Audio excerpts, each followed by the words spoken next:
Bismillahirrahmanirrahim. Nah, ini kita coba apa sih yang sebenarnya terjadi dalam sengketa tanah dago. Nah, yang digugat 6,9 3 buah gendom. Mulai dari sini ya. Ini di selatan, tengah, ini utara. Itu yang digugat. Sementara subjek yang digugat itu ada di sini. Sementara yang di tengah itu udah dikondisikan, dimanipulasi. Jadi kampung Cirapuan dirubah jadi Dagolos. Ya lebih kurang sekitar 2 hektar. Nah, sedangkan di sini itu subjeknya nggak digugat, namun objeknya digugat. Nah, manipulasi ini dengan tujuan kamuflase, biar nggak tampak ini kolusi saling gugat. Yang tampak adalah gugatan murni. Beda gugatan murni dengan kolusi mafia tanah saling gugat itu apa? Kalau gugatan murni, penggugat memperjuangkan hak, tergugat pun memperjuangkan hak. Tapi kalau kolusi, penggugat nggak yakin bahwa itu haknya, sementara tergugat pun nggak yakin itu haknya. Sehingga penggugat dan tergugat itu berkolusi untuk sharing kerjasama. Nah, kerjasamanya, nah ini tadi yang digelapkan. Terus korelasinya lagi, lainnya lagi, buktinya lagi apa? Ada BBB 15.000 meter. Nah, itu yang digelapkan. Nah, itu laporan BBB itu hilang tahun 2016. Berganti ke DDM saat. Nah, itu yang nggak muncul. Nah, itulah bila mana pihak tergugat menang, itu bisa jadi kolusi antara pihak penggugat sama tergugat, bisa bagi-bagi. Sementara kalau penggugat menang dapat segini banyak, ya kan? Ini yang digugat 6,9 hektar.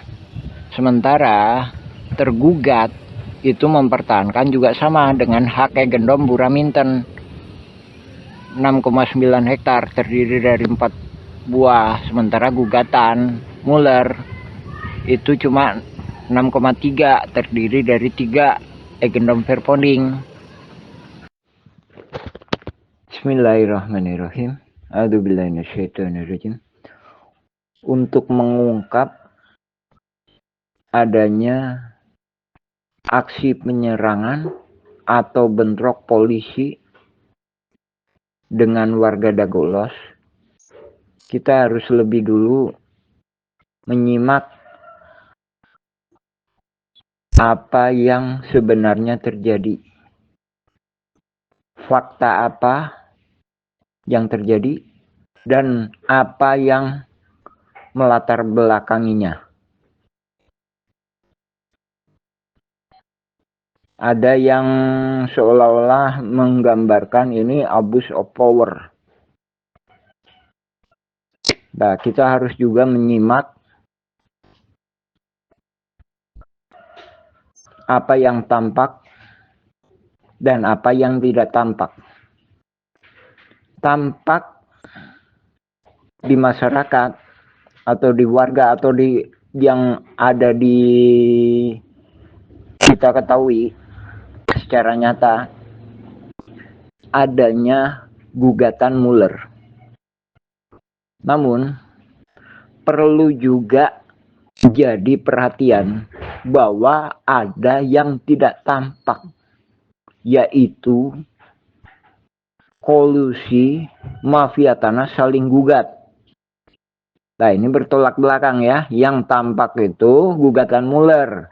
Sementara kita tetap berpendapat bahwa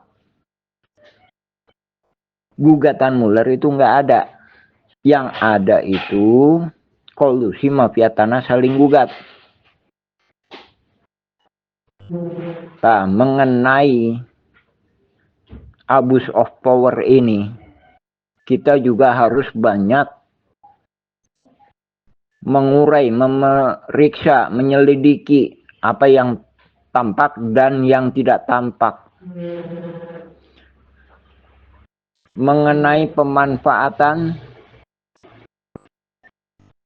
institusi polisi, banyak kombes-kombes menangani.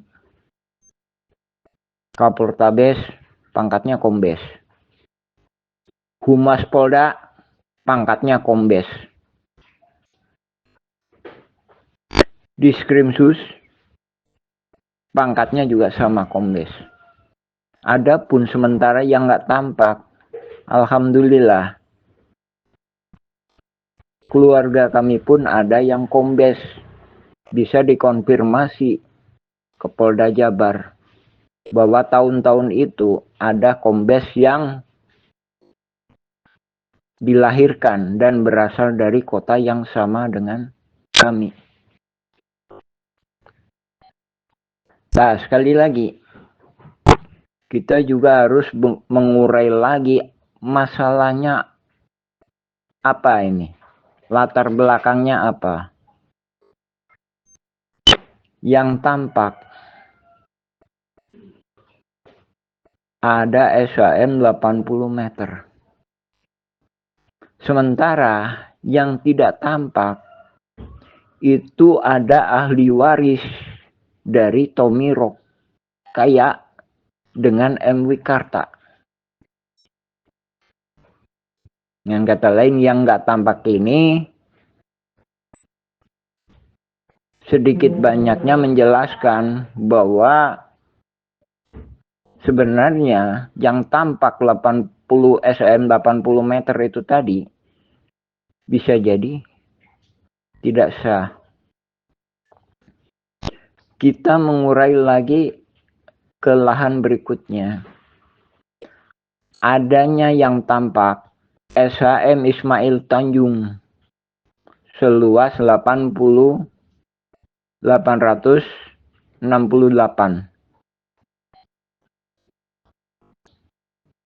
yang dijual ke PT Batu Nunggal. Sementara yang tidak tampak kejanggalannya setelah dibuatin AJB sertifikat jadi atas nama penjual, yaitu Ismail Tanjung, bukan Iwan Surjadi. Kita bergeser lagi ke lahan berikutnya.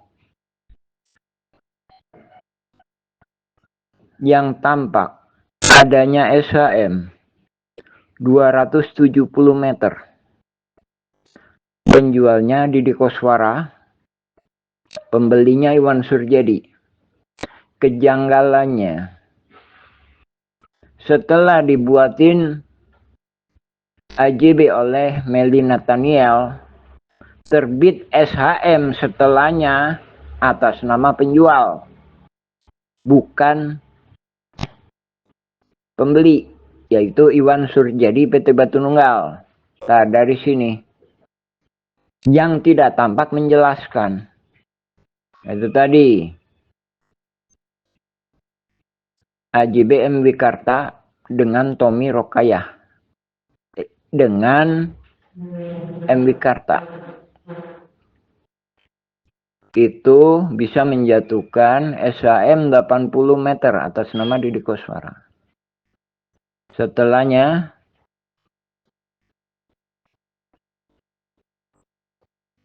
SHM 868 meter dan 207 meter. Sementara yang nggak tampak ada tanah Pak Bagio yang dipinjam. Yang meminjamnya adalah Pak Karto. Kemudian untuk fasilitas umum atau masjid, sementara Pak Bagio nggak pernah datang. Tanah adat ini kemudian dipegang oleh Pak Karto. Dan setelahnya ke Pak Slamet.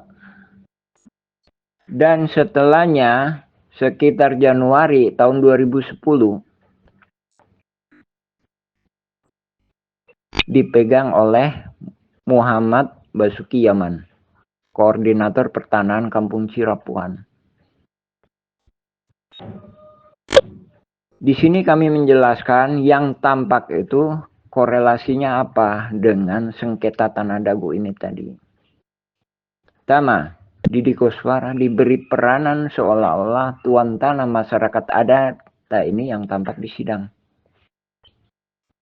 Padahal dia bukan asli masyarakat adat Kampung Cirapuan, juga bukan masyarakat adat Kampung Dagolos. Kedua, Ismail Tanjung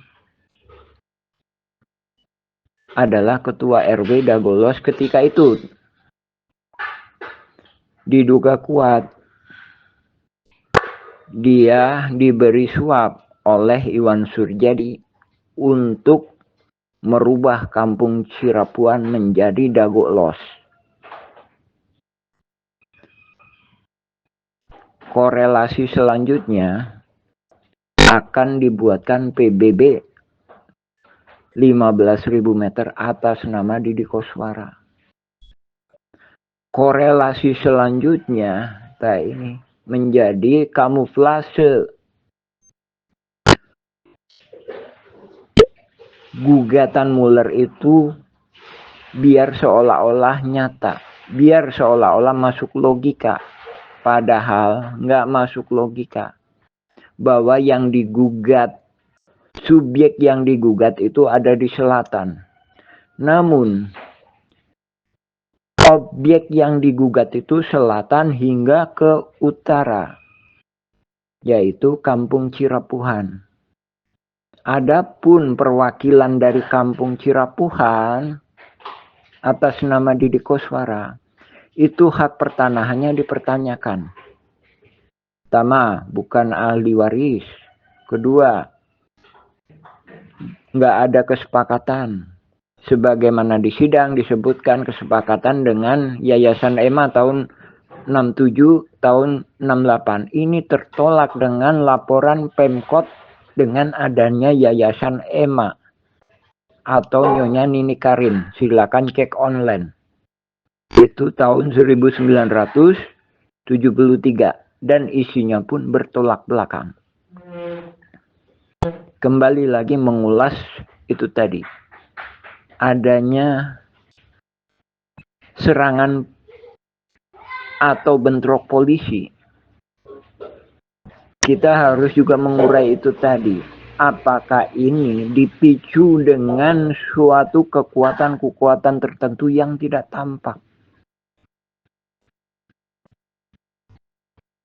Dengan maksud ini, kolusi mafia tanah saling gugat. Jadi bila mana pihak tergugat menang, ada simpenan untuk dikolisikan, yaitu tadi sekitar 15.000 meter atau sekitar 2 hektar. Dengan dirubahnya Kampung Cirapuan menjadi Dagolos. Lain dari itu, yang tidak tampak lainnya adanya Dedi M. Saat. Jadi PBB 15.000 meter itu tadi semakin hilang, tidak tampak. Tahun 2016 dia berpindah ke Dedi M. Saat. Nah, dari sini pemerintah harus benar-benar memeriksa, menyelidiki, mengungkap fakta apa yang terjadi sebenarnya pada kasus sengketa tanah dagu ini.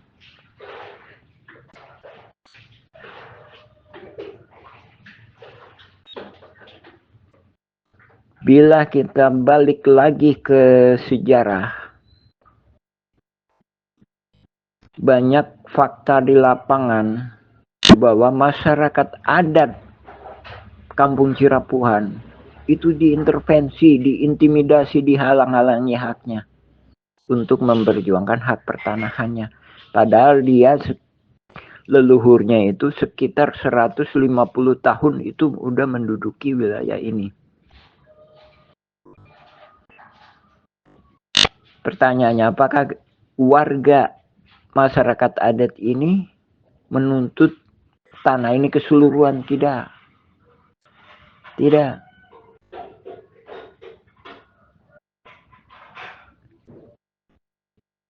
Waktu-waktu itu kita juga udah melakukan negosiasi kepada Asep Makmun, Apud, Alosana juga Didi Koswara dan jaringannya, dan dijawab diwakili oleh Alosana.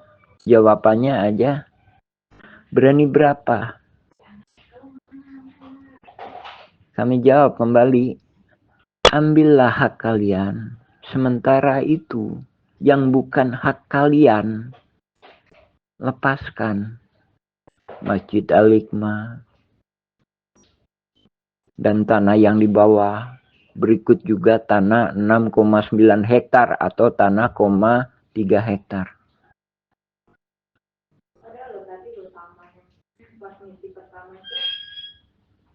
Modus chaos lainnya lagi, nah ini yang perlu juga diungkap. Adanya pembuangan galian pondasi Hotel Wilton di lapangan atas. Dan selanjutnya inilah yang diduduki oleh kaki tangannya jaringan mafia tanah.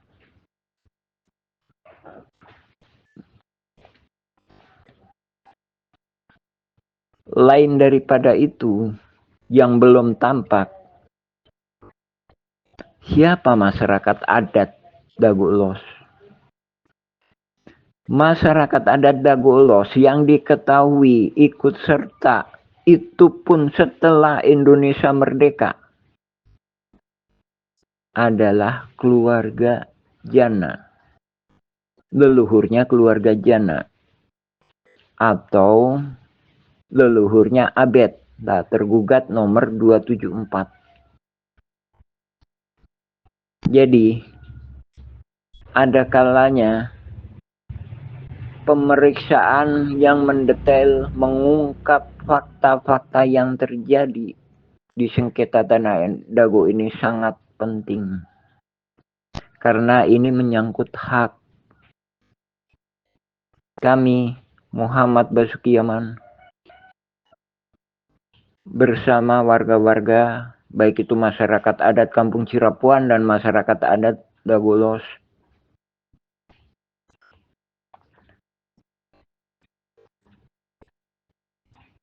sangat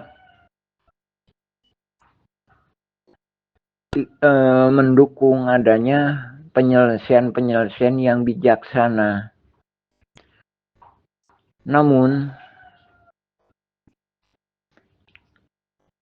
untuk mengungkap adanya kebenaran fakta, yaitu apakah benar gugatan Mueller itu ataukah hanya kolusi mafia tanah saling gugat. Perlu ditekankan, gugatan murni itu memperjuangkan hak. Adapun kalau kolusi mafia tanah saling gugat, itu nggak ada hak sekalipun pada salah satu pihak. Jadi kedua-duanya itu saling berkolusi. Sementara kalau gugatan murni itu memperjuangkan hak.